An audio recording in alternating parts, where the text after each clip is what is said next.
International Pentecostal Holiness Church. We are the place of hope and we are people of promise. Our name itself suggests that we trace our root back to the day of Pentecost. And today we are celebrating the day of Pentecost, 2000 years ago, when God Almighty poured down His Holy Spirit on the Church of Jesus Christ to empower the church to take the gospel, to become the witness in the whole world.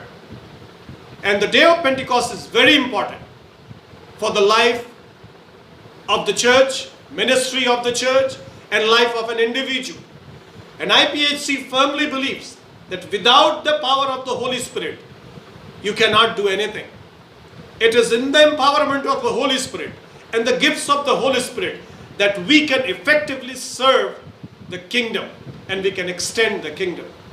Today, Reverend Dr. Nimai Kumar Das is going to share on the topic of Day of Pentecost and its relevance historically with IPHC movement and the movement in India in this present situation.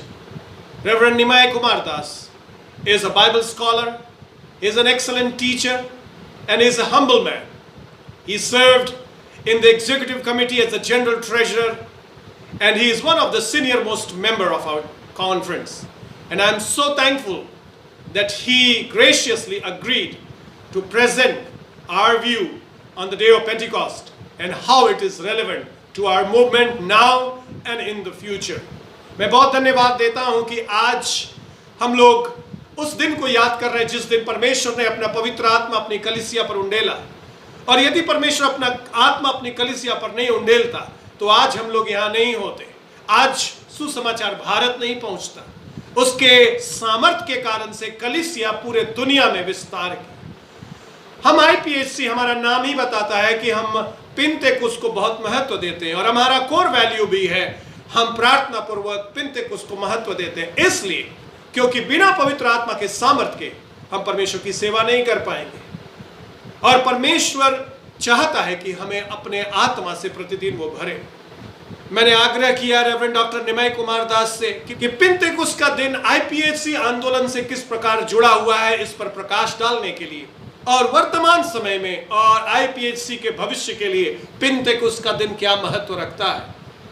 और reverend NK दास ने बहुत ही सहर्ष इस निमंत्रण को स्वीकार किया और हमारे लिए इस प्रस्तुतिकरण को वो देने जा रहे हैं कि पिंतेकुस्त का दिन IPHC के लिए कितना महत्वपूर्ण है।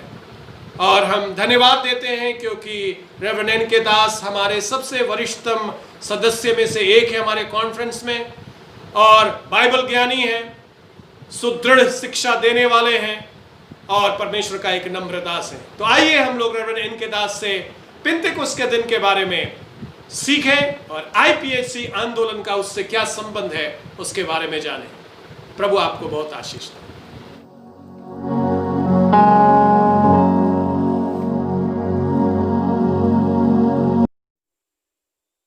मसीही अभिवादन के साथ मैं पास्टर रेवरेंड NK दास IPHC इंडिया परिवार का एक वरिष्ठ सदस्य हूँ।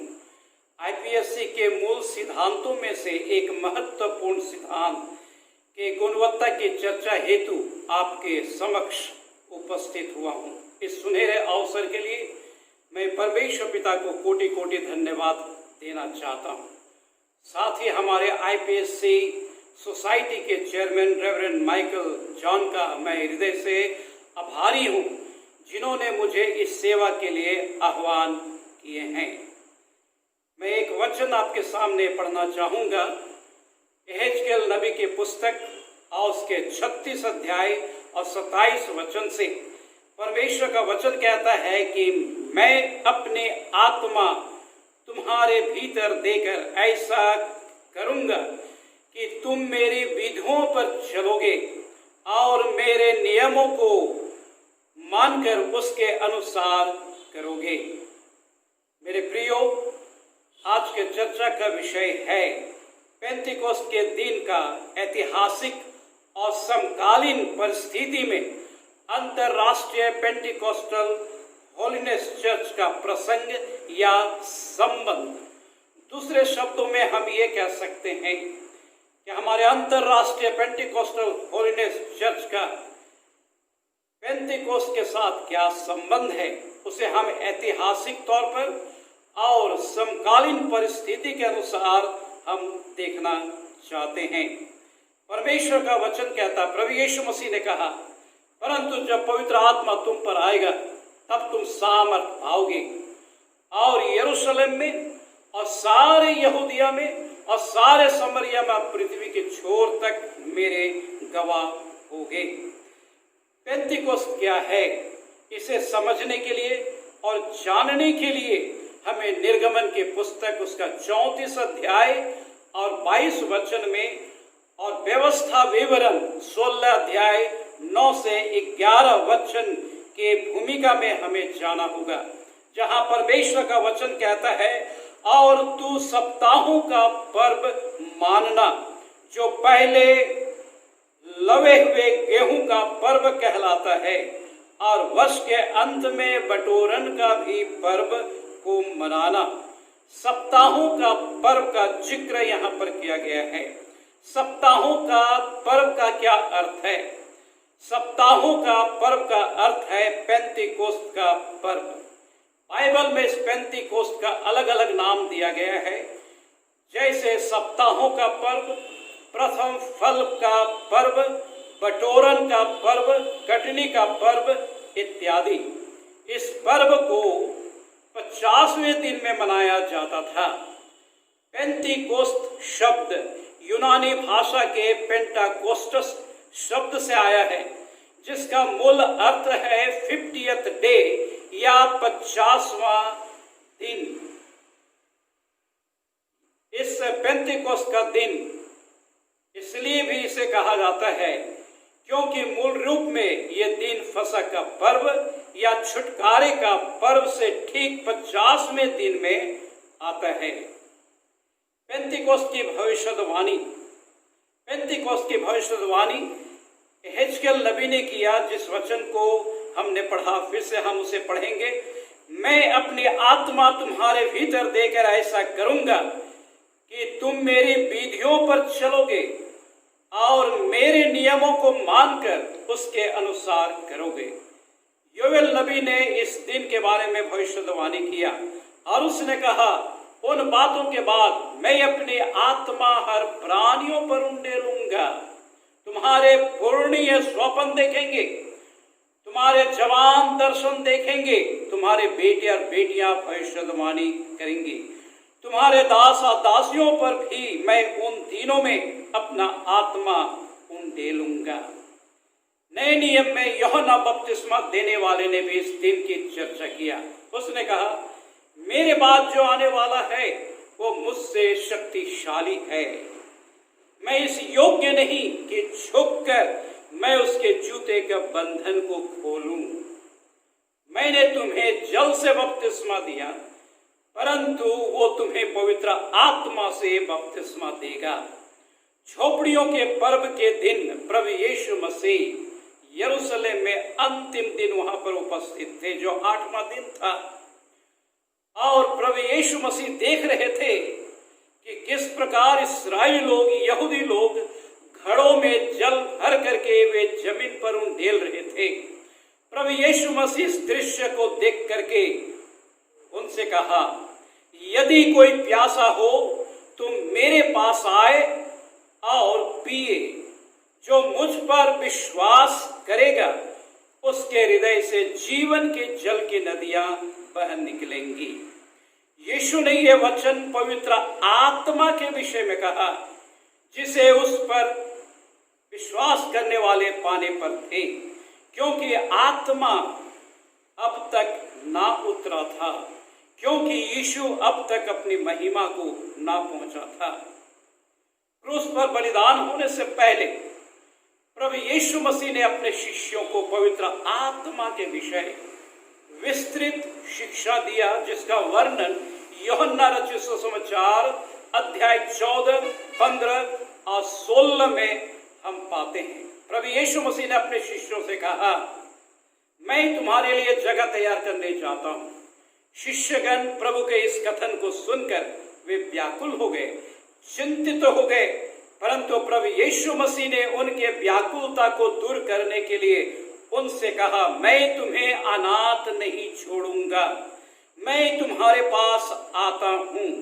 मैं पिता से विनती करूंगा कि वो तुम्हें एक और सहायक देगा कि वो तुम्हारे साथ रहे और तुम में रहे। उदाहरण स्वरूप मेरे प्रियो, आप एक ग्लास को ले और जल से भरे हुए बर्तन में आप उस ग्लास को डुबाएं।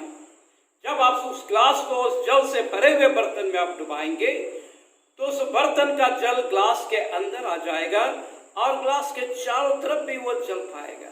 प्रभु यीशु मसीह का कहने का अर्थ यही था कि मैं पिता से विनती करूंगा कि वो तुम्हें एक और सहायक दे जो तुम्हारे साथ रहे और तुम्हारे अंदर रहे। परमेश्वर का हम धन्यवाद करते हैं कि पुनरुत्थान के संध्या काल की बेला प्रभु यीशु मसीह उस बंद कमरे में प्रवेश कर गए जहां शिष्यगण यहूदियों के डर के मारे एक कमरे में बंद थे। प्रभु उनसे मिलकर उन्हें शालोम शब्द करके अभिवादन किया और उन पर फूंका और कहा, पवित्र आत्मा लो। 40 दिनों तक प्रभु यीशु मसीह अपने शिष्यों को और अन्य विश्वासियों को वो दर्शन देते रहे।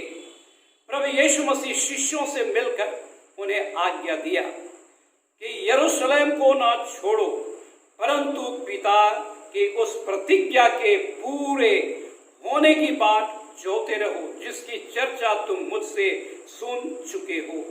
आगे प्रभु यीशु मसीह ने अपने शिष्यों से कहा, परंतु जब पवित्र आत्मा तुम पर आएगा तब तुम सामर्थ पाओगे और यरूशलेम में और यहूदिया में और सामरिया में और पृथ्वी के छोर तक मेरे गवाह होगे।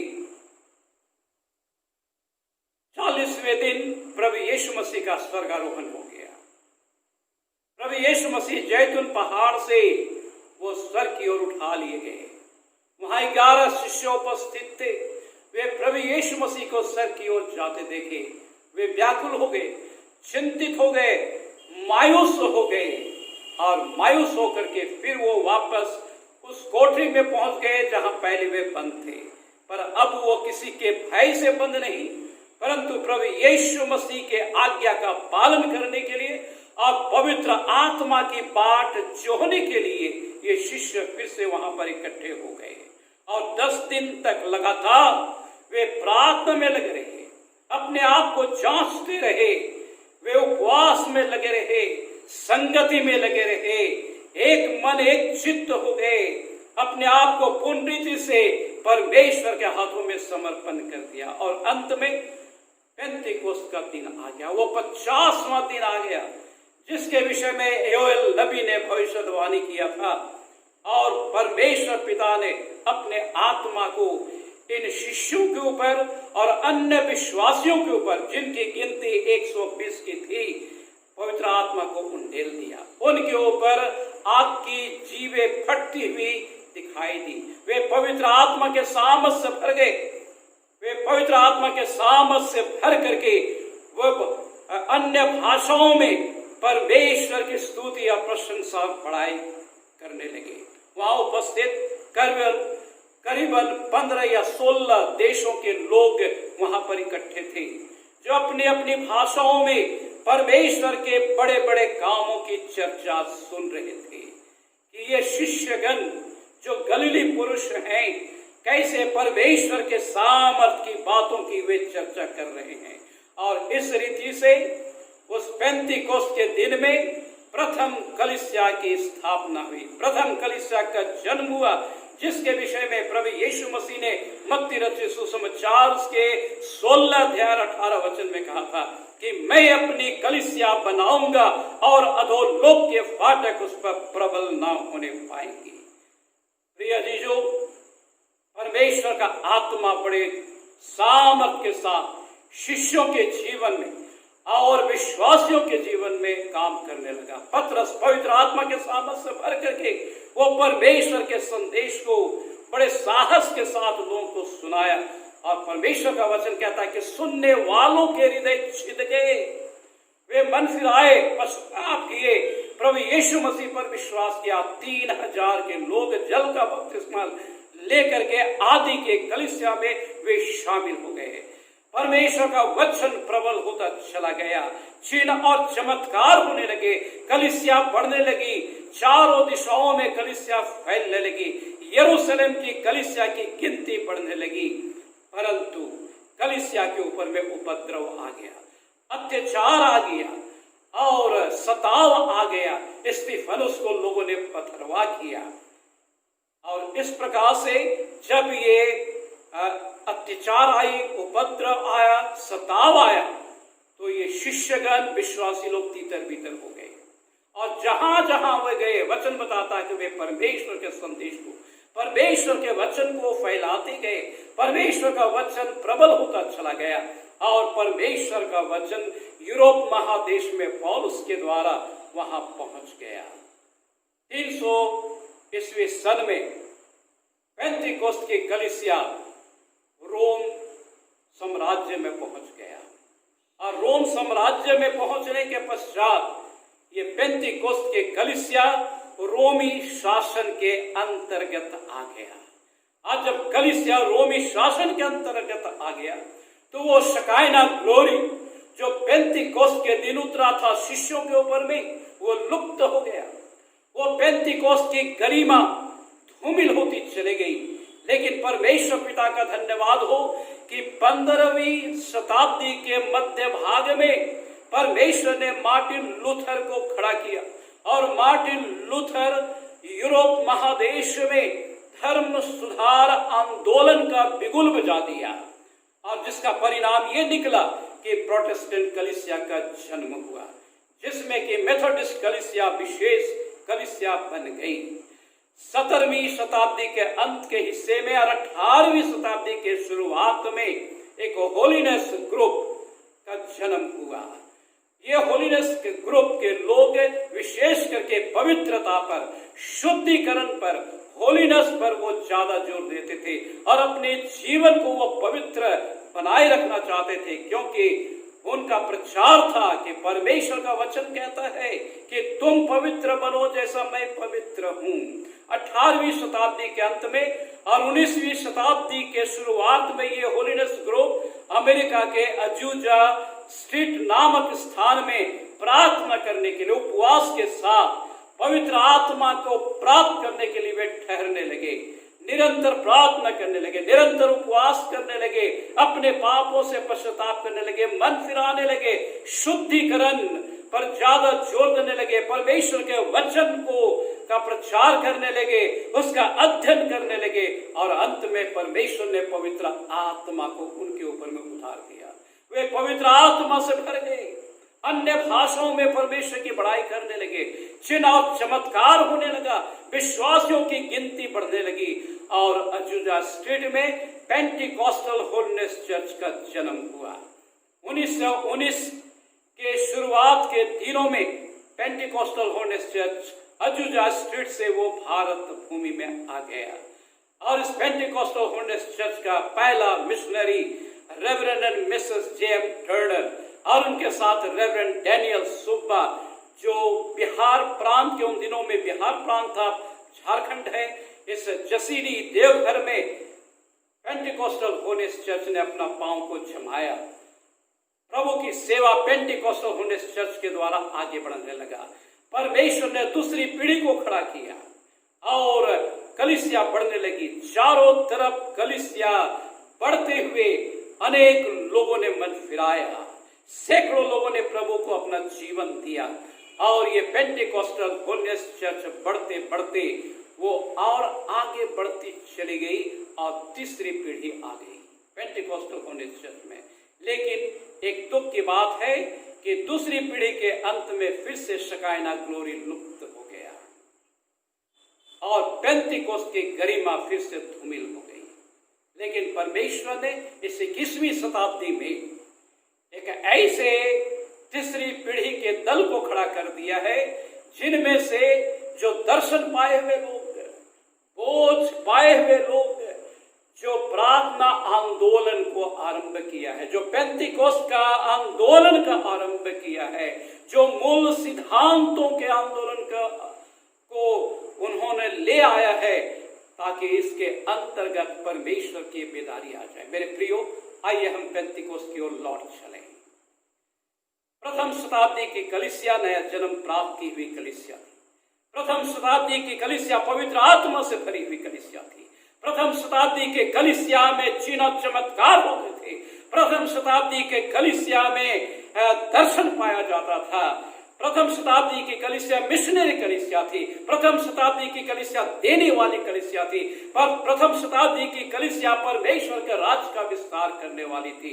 आइए हम भी प्रथम शताब्दी की कलीसिया की तरह प्रभु यीशु मसीह के सामने अपने घुटने टेके, हम प्रभु के सामने ठहरे, जैसे शिष्यगण 10 दिनों तक पवित्र आत्मा के लिए ठहरे, हम भी प्रभु के सामने ठहरे, अपने निजी पापों से पश्चाताप करें, मन फिराएं, अपने आप को शुद्धिकरण की ओर ले जाएं, अपने आप को पूर्ण रीति से प्रभु के हाथ में समर्पण करें। हम पेंटिकोस्टल के जितने भी विश्वासी गण हैं, हम जितने भी कार्यकर्ता गण हैं, जितने भी सेवक और सेविका हैं, जितने भी हम अगुवे लोग हैं, आइए हम एक मन एक चित हो जाएं। हम प्रभु के सामने झुके, पवित्र आत्मा के लिए हम प्रभु से प्रार्थना करें। प्रभु यीशु मसीह ने कहा कि तुम पूरे होकर के अपने बाल बच्चों को अच्छी वस्तुएं देना जानते हो, तो तुम्हारा स्वर्गीय पिता मांगने वालों को पवित्र आत्मा क्यों नहीं देगा। आइए हम पवित्र आत्मा के मांग करें प्रभु से कि हे प्रभु, हमारे इस पेंटिकोस्टल होलिनेस चर्च में इस 21वीं शताब्दी में अपने पवित्र आत्मा को डेल दीजिए, हर एक को दर्शन दीजिए, हर एक को सामर्थ्य दीजिए। और मेरे प्रियो, हम जब ऐसा करेंगे हम पवित्र आत्मा से भर जाएंगे, और जब हम पवित्र आत्मा से भर जाएंगे तो 200 कलीसिया क्यों, हजारों हजार कलीसिया इस भारत के उत्तर से लेकर के दक्षिण और पूर्व से लेकर के पश्चिम तक फैल जाएगा। पूरा हिंदुस्तान जो है वो पेंटिकोस्टल होलिनेस चर्च से भर जाएगा। परमेश्वर की सामर्थ होगी, बड़े बड़े चिन्ह चमत्कार होंगे, प्रभु के आगमन के लिए सब तैयार होंगे। और वो दिन जब प्रभु बादलों पर आएगा, ये पेंटिकोस्टल होलिनेस चर्च के सारे विश्वासी प्रभु से मिलने के लिए उस बादल में पहुंच जाएंगे। परमेश्वर के नाम की महिमा होगी। यही हमारा अंतिम लक्ष्य होगा पेंटिकोस्टल होलिनेस चर्च का। आइए हम अंतिम लक्ष्य की ओर आगे बढ़ने के लिए पवित्र आत्मा से हम भर जाएं। आइए हम प्रार्थना करें।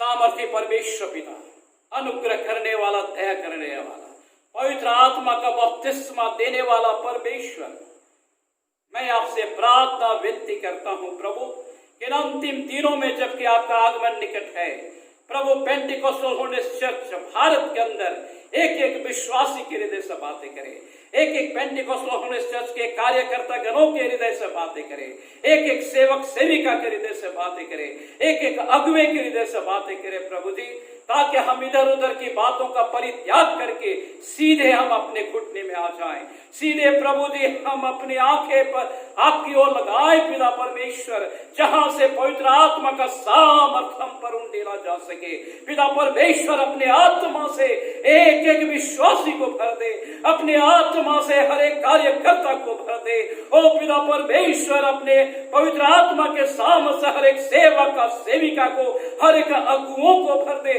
हर कलीसिया में बेदारी आ जाए पिता परमेश्वर, और आपके चिन्ह और चमत्कार दिखे।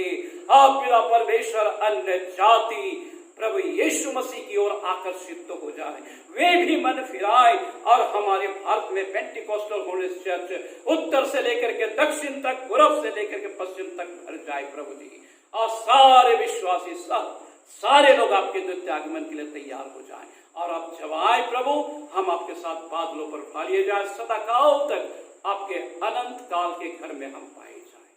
यही हमारा लक्ष्य है, यही हमारा उद्देश्य है प्रभु।